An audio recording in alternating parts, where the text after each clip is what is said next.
اللہ تعالیٰ کے نام سے آغاز کرتا ہوں جو نہایت مہربان اور بے حد رحم کرنے والا ہے۔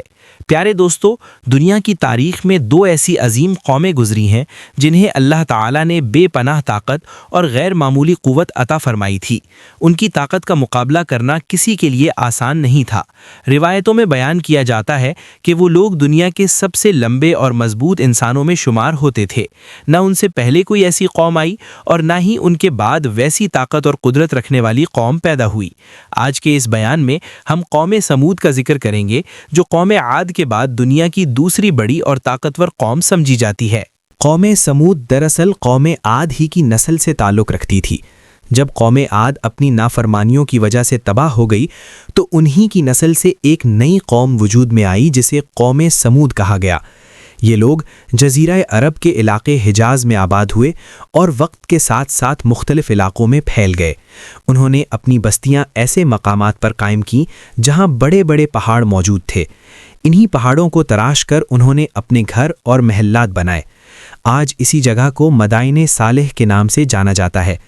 اللہ تعالیٰ نے اس قوم کو بے شمار نعمتیں عطا فرمائی تھیں۔ وہ جسمانی طور پر بہت طاقتور اور مضبوط تھے، ہمیشہ تندرست رہتے تھے اور ان کی جسمانی قوت غیر معمولی سمجھی جاتی تھی۔ قوم سمود بڑے بڑے پہاڑوں کو تراش کر ان کے اندر نہایت خوبصورت اور مضبوط مکانات بنایا کرتی تھی۔ وہ پتھروں کو کاٹ کر ایسے محلات اور گھر تعمیر کرتے تھے جو اپنی مضبوطی اور خوبصورتی کی وجہ سے بہت مشہور تھے۔ ان کی عمارتیں اتنی شاندار ہوتی تھیں کہ دور دور سے لوگ انہیں دیکھنے کے لیے آتے تھے۔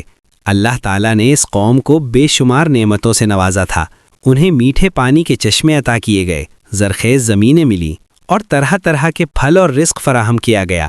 لیکن اتنی زیادہ نعمتوں کے باوجود وہ غرور اور تکبر میں مبتلا ہو گئے اور آہستہ آہستہ اللہ تعالیٰ کی نافرمانی کرنے لگے۔ انہوں نے اللہ کی عبادت کو چھوڑ کر اپنے ہاتھوں سے بنائے ہوئے بتوں کی پوجا شروع کر دی اور گمراہی کے جب قوم سمود گمراہی میں بہت زیادہ آگے بڑھ گئی اور اللہ تعالیٰ کی نافرمانی عام ہو گئی تو اللہ تعالیٰ نے ان کی ہدایت کے لیے اپنے نبی حضرت صالح علیہ السلام کو مبعوث فرمایا۔ حضرت صالح علیہ السلام نے اپنی قوم کو سمجھایا کہ وہ بتوں کی عبادت چھوڑ دیں اور صرف ایک اللہ کی عبادت کریں، کیونکہ وہی اس کائنات کا خالق اور مالک ہے۔ انہوں نے اپنی قوم کو بار بار نصیحت کی اور انہیں سیدھے راستے کی طرف بلایا، لیکن قوم کے سرداروں نے غرور اور تکبر کی وجہ سے ان کی بات ماننے سے انکار کر دیا۔ انہوں نے حضرت صالح علیہ السلام سے ایک معجزہ طلب کیا اور کہا کہ اگر آپ واقعی اللہ کے سچے نبی ہیں تو ہمارے سامنے موجود اس چٹان سے ایک خاص اونٹنی نکال کر دکھائیں۔ انہوں نے شرط رکھی کہ وہ اونٹنی حاملہ ہو اور جب چٹان سے نکلے تو اسی وقت ایک بچے کو بھی جنم دے۔ پھر حضرت صالح علیہ السلام نے اللہ تعالیٰ سے دعا کی۔ اللہ کے حکم سے وہ چٹان پھٹ گئی اور اس میں سے ایک نہایت خوبصورت اونٹنی ظاہر ہو گئی جس نے فوراً ایک بچے کو بھی جنم دیا۔ یہ منظر دیکھ کر لوگ حیران رہ گئے کیونکہ یہ ایک واضح معجزہ تھا۔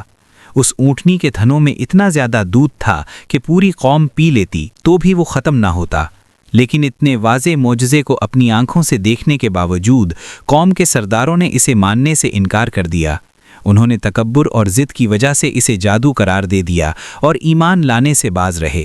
اس طرح انہوں نے سچائی کو جانتے ہوئے بھی قبول نہ کیا اور اپنی گمراہی پر قائم رہے۔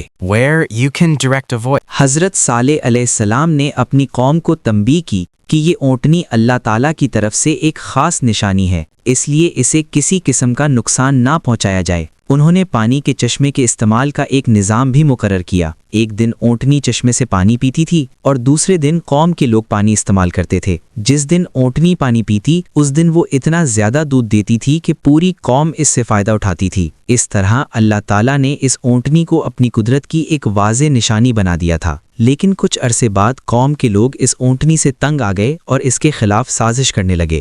روایتوں کے مطابق قوم کے جب حضرت صالح علیہ السلام کو اس واقعے کا علم ہوا تو انہیں بہت دکھ اور افسوس ہوا۔ انہوں نے اپنی قوم کو خبردار کیا کہ اب ان کے پاس توبہ کرنے کے لیے صرف 3 دن باقی ہیں۔ یہ دراصل اللہ تعالیٰ کی طرف سے آخری مہلت تھی۔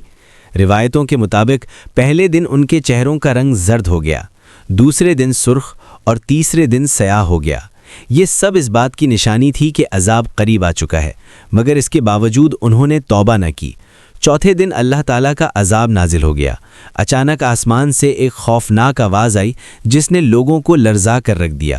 ان کے کان پھٹ گئے اور دل دہل گئے۔ اسی وقت ایک شدید زلزلہ آیا جس نے ان کے گھروں اور محلوں کو ان پر گرا دیا۔ چند ہی لمحوں میں پوری قوم ہلاک ہو گئی اور ان کی طاقت و غرور سب ختم ہو گیا۔ البتہ اللہ تعالیٰ نے حضرت صالح علیہ السلام اور ان لوگوں کو محفوظ رکھا جو ان پر ایمان لے آئے تھے۔ اس طرح قوم سمود اپنی نافرمانی اور غرور کی وجہ سے ہمیشہ کے لیے مٹا دی گئی۔ ان کے گھروں کے آثار آج بھی موجود ہیں تاکہ لوگ ان سے عبرت حاصل کریں اور اللہ کی نافرمانی سے بچیں۔